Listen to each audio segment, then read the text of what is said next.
Assalamualaikum warahmatullahi wabarakatuh. Selamat pagi anak-anak. Hari ini kita akan mempelajari mengenai sambal pada makanan Indonesia. Tentunya kalian sudah tidak asing lagi dengan apa yang dinamakan sambal. Ya, karena makanan Indonesia adalah makanan yang sangat beragam, baik dari lauk pauknya ataupun sayur mayur, dan tentu saja sambal merupakan ciri khas dari masakan Indonesia yang menyertai pada masakan lauk pauk tersebut. Hari ini ada kompetensi dasar yaitu menerapkan sambal, kemudian tujuan pembelajarannya bisa kita baca bersama. Pengertian sambal. Sambal merupakan hidangan pelengkap dengan bahan utama cabai yang ditumbuk, dihaluskan, dan sebagainya, sehingga mengeluarkan kandungan sari cabai yang berasa pedas. Bahan utama dari sambal itu sendiri, seperti yang kalian lihat ya pada slide ini, bahan utama yang harus ada dalam sambal. Yang pertama ini ada cabai merah keriting, cabai hijau, kemudian cabai rawit. Baik yang cabai rawit merah ataupun yang cabai rawit hijau. Kemudian bahan tambahan. Jadi tidak hanya dari cabai saja untuk membuat sambal, ada beberapa bahan yang menyertainya. Yang pertama yaitu dari tumbuhan. Bisa ditambahkan dengan jahe, kemudian bawang merah, serai, kemangi, kecombrang, dan tomat. Nanti dari bahan-bahan ini akan menghasilkan sambal yang ciri khas dari daerah tersebut. Ya.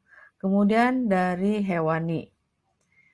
Nah, ini juga tidak kalah penting karena sambal identik dengan adanya terasi, kemudian petis, dan udang kering atau ebi.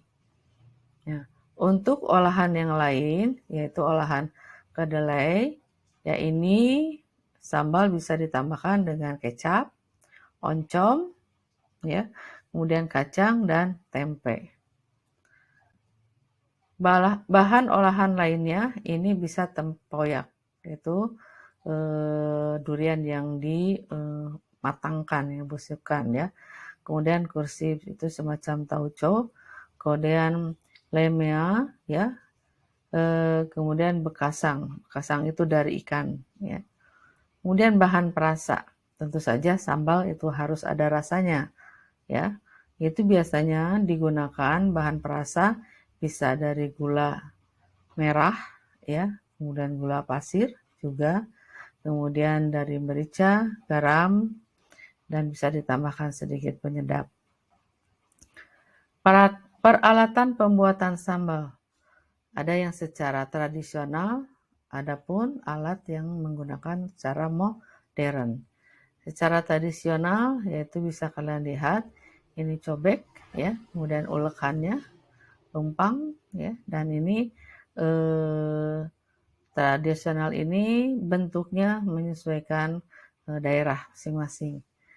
Kemudian untuk alat modern, ini penggiling ya, ada yang slice, ada yang blender menggunakan mesin, ada yang menggunakan chop ya.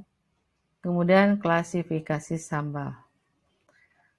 Klasifikasi sambal terdiri dari dua macam, yaitu masak dan mentah. Untuk sambal yang masak, ini bahan-bahannya dikukus atau ditumis ya, dan sebelum dihaluskan. Bisa dikukus, ditumis, direbus ya sebelum itu dihaluskan.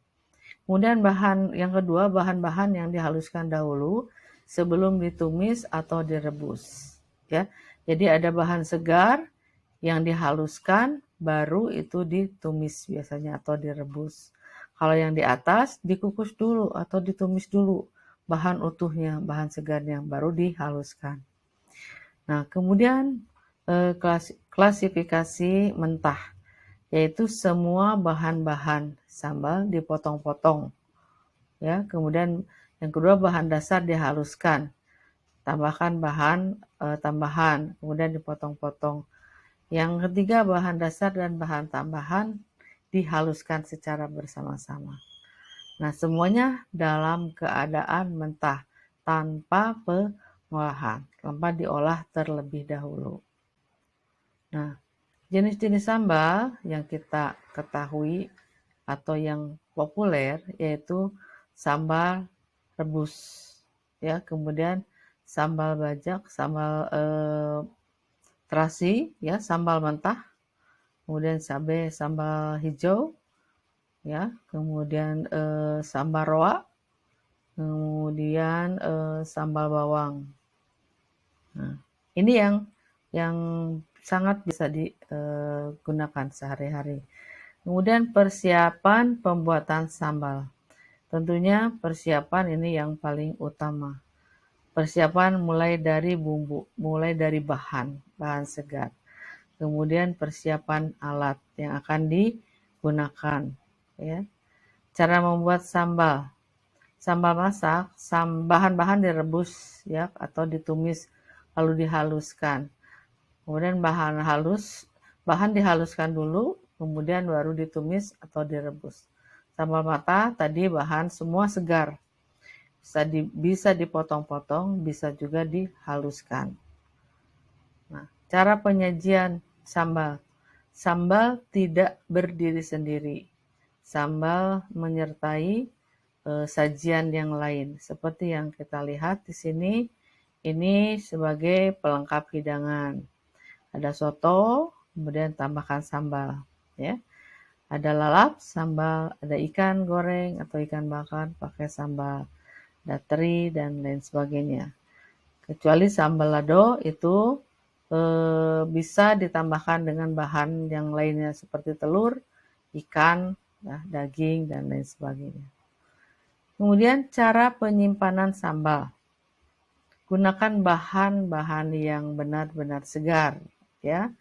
Karena dari bahan yang segar akan menghasilkan kualitas sambal yang baik. Pastikan peralatan yang kita gunakan saat pengolahan sambal benar-benar bersih. Kenapa harus bersih? Karena ini akan menghindari dari kuman-kuman penyakit, serta sambal akan lebih awet lagi. Kemudian masak sambal sampai betul-betul matang, ya. Lalu disimpan dalam kulkas atau freezer. Kecuali sambal matah, ya, itu tidak melalui proses pengolahan. Nah, ini adalah salah satu contoh dari sambal. Ya, ada bebek goreng menggunakan sambal roa, ya. Kemudian ini bebek Bali, ciri khas dari sambal Bali adalah sambal matah, ya. Kemudian gurame goreng atau gurame bakar pakai sambal kecap, ya. Soto dan sup ada sambal goang, ya, seperti ini. Nah, kita bisa lihat pecel lele, sambal tomat, kemudian ada rawon, kemudian ada gorengan dan lain sebagainya. Nah, demikian materi yang Ibu sampaikan untuk kesempatan ini, yaitu mengenai sambal masakan Nusantara atau masakan Indonesia. Untuk selanjutnya kita akan praktek mengenai sambal dengan pelengkapnya, mulai dari daerah Sumatera, Jawa, Kalimantan, Sulawesi. Untuk minggu depan. Terima kasih. Assalamualaikum warahmatullahi wabarakatuh.